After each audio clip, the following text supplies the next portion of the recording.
Amici bellini, come al solito per voi è già il giorno dopo, perché voi siete andati a dormire, se quindi siete a freddo, e a me è ancora caldo, a tiepido diciamo. Ho fatto la mia serata, è ancora notte a New York e quindi mi ritrovo a parlare di parole di Spalletti, di un pochino di Lavagnetta, di considerazioni mie personali e quindi cominciamo. È un martedì pazzesco. Rumori incredibili, rumori. Allora, amici miei, amiche mie, benvenuto Magic Alex, Magic Axel, actually non riesco nemmeno a leggere più. Benvenuti tutti i nuovi iscritti, bentornati vecchi iscritti e ciao agli iscritti che hanno deciso di andarsene, o meglio, restano perché restano iscritti oppure comunque guardano solamente senza iscrivere. Però magari, capito, lasciano il dislike, scrivono che piango. Va bene tutto, a me frega una sega. Frega una sega quello che gli occasionali pensano di me, a me veramente non me ne frega niente. Io faccio la reaction alla partita che vedo. Se io vedo cose assurde, se io vedo cose inaccettabili, io le dico. Voi volete dire che piango? Va benissimo, io non ho mai affermato che l'Atalanta ha vinto contro il Napoli per merito dell'arbitro, non l'ho mai affermato e non lo affermo adesso a tiepido. L'Atalanta è più forte, l'Atalanta da XG meritava di fare un golletto in più o comunque qualcosina in più rispetto a noi. Io però perché ho la sensazione di soddisfazione? Se l'Atalanta è più forte della soddisfazione è perché ho visto una squadra del Napoli combattiva. Poi possiamo parlare di un sacco di cose. Possiamo parlare dei cambi, possiamo parlare delle seconde linee, possiamo parlare di quello che si poteva fare anche di formazione iniziale. Abbiamo la lavagnetta apposta. Non lo so se questo video viene tipo di 30 minuti, faccio un monologo di 30 minuti, oppure lo spezzetto, oppure se domani ne facciamo un altro, anche perché ci sta tempo, è domenica adesso, quindi ve lo guardate con calma. Però la situazione, voglio sgombrare il campo da equivoci e dubbi. Io quando dico che siamo quinti politicamente e scientificamente deciso è perché se io vedo che Elmas spinto a due mani non è fallo, Lozano spinge a una mano è fallo. Nella stessa partita non è possibile, è un arbitraggio scientifico, punto, basta, non è un'opinione mia, è un arbitraggio scientifico. Elmas ha due mani, non è fallo, Lozano ha una mano, è fallo, e già qui ci potremmo fermare, ci possiamo fermare e non parliamo più di niente. Dopodiché ne vogliamo andare un attimo nello specifico, poi magari ne parleremo domani con il mio amico ex arbitro. Se Zapata porta avanti il pallone con la mano e poi segna Malinowski, dice il VAR non può intervenire, l'arbitro non ha visto, tutto quello che volete voi. Lobotka fa lo stesso contro il Sassuolo, Zelinski segna, l'arbitro annulla, cioè ferma tutto, ferma il gioco, vabbè. Dopodiché si arriva all'occasione di Elmas dove in sandwich lo abbattono. L'arbitro chiama immediatamente, ma proprio immediatamente, fallo contro Elmas. Cioè, se non vuoi chiamare niente, non chiamare niente. Ma dove sta il fallo di Elmas? Non c'è. E alla fine del sandwich si prende pure una bella stincata in testa, proprio violenta. Di conseguenza, per me, e lo dico e non me ne fotte proprio, non mi seguite più, lasciate i dislike, andatevene da questo canale, non mi interessa. A me non interessa portare avanti un discorso di pseudo intellettualismo, l'onestà intellettuale per avere più consensi, avere i tifosi delle altre squadre che dicono bravo, sei corretto, oppure i tifosi stessi del Napoli, perché molto spesso siamo noi stessi che diciamo ma siamo noi scarsi. A me non interessa, a me interessa dire quello che vedo. Io vedo che l'Inter è fortissima e merita probabilmente di vincere il campionato. Il Milan è molto forte, l'Atalanta è molto forte e il Napoli è abbastanza forte da stare lì tra quelle quattro. Però ci sono delle squadre sotto che sono veramente in difficoltà economiche e che se non raggiungono la Champions League è una tragedia sportiva non solo per la squadra in se stessa ma anche per il calcio italiano. Di conseguenza, signori, visto che l'Atalanta non molla, visto che il Milan non molla e visto che l'Inter è fortissima, hanno scelto il Napoli. Punto e basta. Lo dico adesso che è il 5 dicembre e spero di aver torto a fine campionato. Proprio togliamo tutti i dubbi. E voi vedete, per onestà, mo ci vuole, per onestà, io la lavagnetta ce l'ho e magari un video domani, perché adesso è troppo tardi, devo andare a dormire, lo facciamo dove parliamo delle posizioni medie, perché è interessante vedere come il Napoli si è schierato con Lobotka qui, con Zielinski qui, quindi era sì un 3-4-3 sulla carta, ma c'è da vedere cose interessanti. Quindi con calma.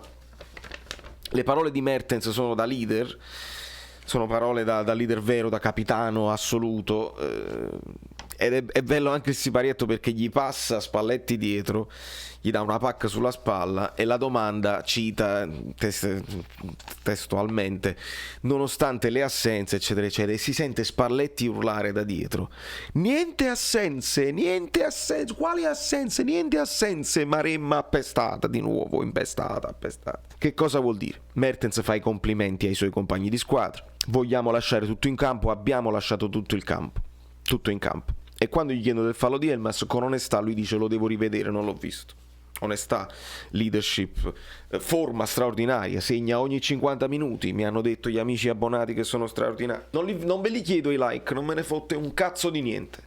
Sono amareggiato perché vedo una squadra veramente combattiva, veramente, che era imparagonabile la formazione del Napoli contro la formazione dell'Atalanta, e non solo negli 11 iniziali, perché tu te la puoi pure giocare, ma se poi l'Atalanta nel secondo tempo può mettere Pasalic, autore di una tripletta, al posto di Malinowski che ha quel sinistro che la sblocca lui, se togli Zapata ed entra Muriel, se tu dietro ti puoi permettere di mettere Agin City, cominci con Zappacosta, non ti convince, ci metti poi Ilicic, ci metti quegli altri, ci metti Adebor, mamma mia, fortissimi. E non hanno messo Cop Miners e ne hanno anche altri, non c'era Gosens, quindi pensate un pochino alla forza dell'Atalanta.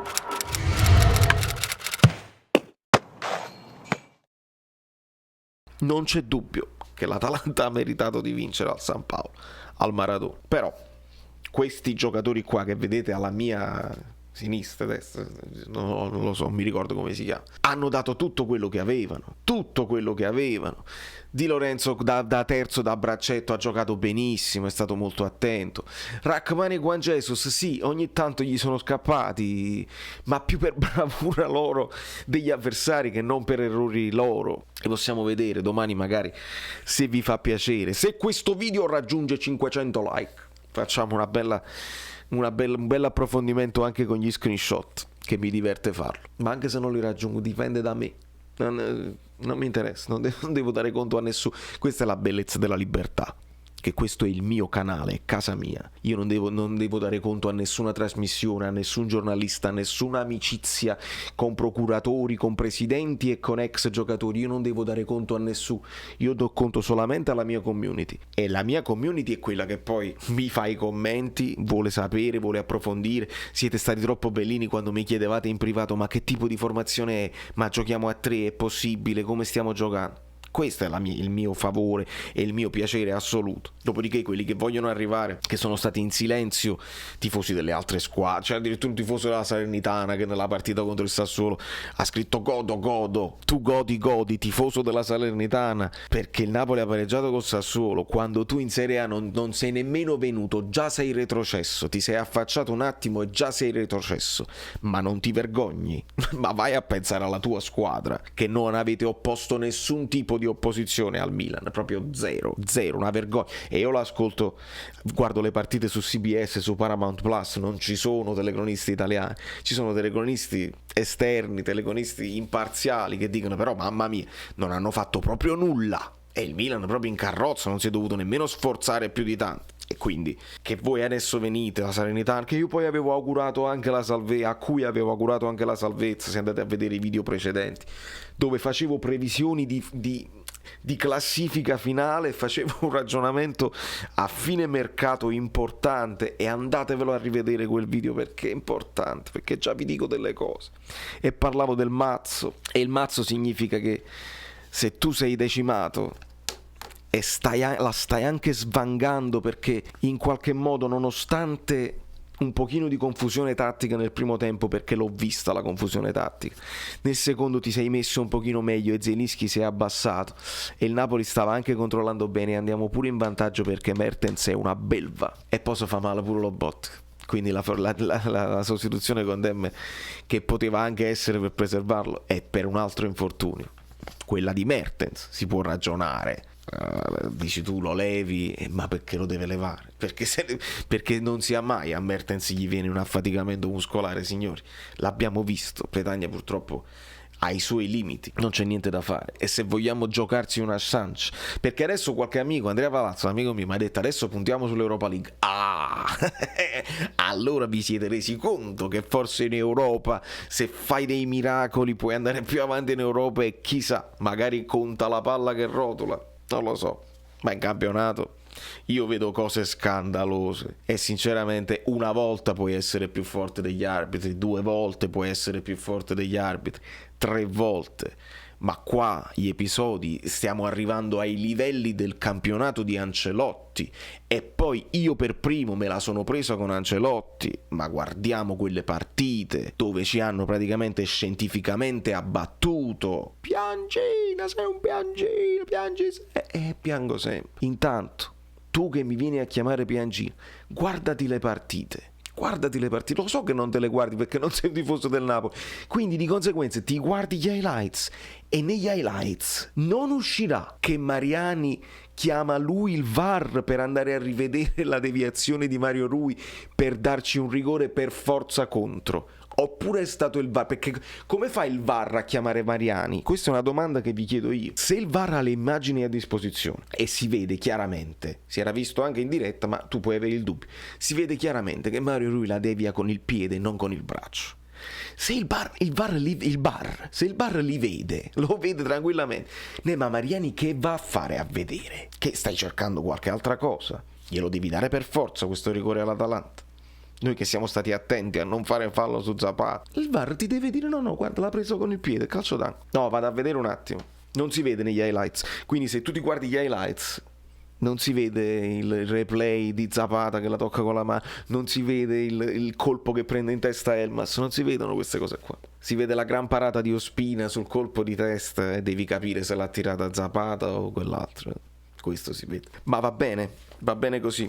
C'era Spalletti in conferenza e nelle interviste, non c'era Domenichini, al quale avrei voluto chiedere che cazzo prendi il pallone che sta ancora in campo con i piedi, e Mario Rui gliene ha consegnate 2 e ha fatto bene. L'Atalanta ha vinto, Spalletti aveva una cosa da dire importante: l'Atalanta ha vinto contro una squadra vera. Spalletti deve difendere questi giocatori che hanno giocato di meno, e mi riferisco a questo signore qua che ha giocato anche bene e che è entrato in tutte le azioni d'attacco del Napoli con dribbling, un tiro cross che stava mettendo in difficoltà, un altro tiro fuori alto. Il primo gol, quello di Zielinski, arriva perché lui punta e supera l'avversario, cross, magia di Mertens e doppio tiro di Zielinski, arriva così. Altre discese le ha fatte, ma qui ragazzi è la prima partita che gioca in una zona ibrida dove devi essere un po' difensore e un po' attaccante. Quindi Spalletti ci sta dicendo questa cosa: questi giocatori, sì, le assenze, abbiamo capito, ma questa è una squadra vera. L'Atalanta è più forte e ha vinto contro una squadra vera, perché questi giocatori qua dovranno giocare adesso contro il Leicester, dovranno giocare contro l'Empoli. Siamo decimati. Noi regaliamo all'Atalanta Koulibaly, Anghissà, Insigne, Fabian, abbiamo Politano a mezzo servizio, Demme a mezzo servizio, Osimhen, ma di più di questo che cosa potevamo fare? Vi chiedo, che cosa potevamo fare? È veramente un peccato, è veramente avvilente, perché quando segna Mertens io ci ho creduto, per un attimo io ci ho creduto, non ci speravo, io speravo in un pareggio proprio nella mia tabella mentale. Bisognava pareggiare con l'Atalanta, così potevi perdere col Milan e devi vincere con Empoli e Spezia. Ci ho creduto quando ha segnato Mertens, ha detto al massimo fanno la siringa finale, e invece no, Demiral, il classico gioco dell'Atalanta che butta avanti un difensore e segna pure. Poi Ilicic, cosa, la qualità, non ci fai niente. È veramente difficile. Il pubblico del Napoli sa quindi ecco perché applaude, perché il pubblico del Napoli vede bene. Poi alla fine qualcuno se la prenderà con Spalletti, cambi tutto quello che vuoi tu, ma magari ne parliamo domani, non c'ho voglia, vado a braccio, non me ne fotte niente proprio. Se poi però anche lo Botka ti viene meno per un problema muscolare, diceva Edoardo, essere scaramantici è da ignoranti, ma non esserlo porta male. Scaramantici, superstiziosi, insomma, Spalletti la citazione dotta la fa. Quella titubanza di Petagna, abbiamo perso perché loro sono forti, la difesa a 3 sicuramente è una cosa che noi proviamo, ma alla fine, ci dice Spalletti, anche quando giochi con il 4-2-3-1 alla fine costruisci a 3, quindi questa la vediamo domani, non c'è problema. E poi ci parla Spalletti dei 10 falli del primo tempo, per esempio, e loro sono bravi anche in questo, perché ti fanno il falletto sistematico nella nostra area di rigore, nella nostra metà campo, quindi molto spesso non vengono ammoniti, e quindi tu che avevi preparato, avevi creato un presupposto per ribaltare l'azione, devi ricominciare da capo. Signori, da New York Valerio Fluido è tutto. Io sono un pochino rassegnato, sono soddisfatto dei miei giocatori, sono orgoglioso e vedo che in generale, a parte qualche mosca bianca, i tifosi del Napoli se ne sono resi conto che abbiamo dato tutto. Non fa niente. Io ritengo che Spalletti sia un bravo allenatore, ritengo che questi giocatori hanno voglia di overperformare e spero che lo possano fare. Ho una speranza lieve che gli arbitraggi non saranno decisivi per quei pochi punti, perché quando poi c'è equilibrio, come in questa partita e poi come nel campionato, quando c'è equilibrio tra le squadre, i dettagli, gli episodi fanno la differenza, lo hanno sempre fatto. Ieri in tribuna c'era Rocchi che annuiva alla grande prestazione di Mariani. Sipario. Ciao, sono Saveria Solida. Se arriviamo a 15.000 iscritti su YouTube è una cosa di cortesia, ma secondo me dovreste seguirlo anche su Instagram, @ValerioFluido. Fa tutte queste cose credi. Sei iscritto pure a TikTok. Prendi più, dai, basta, sei cringe. Quante cose.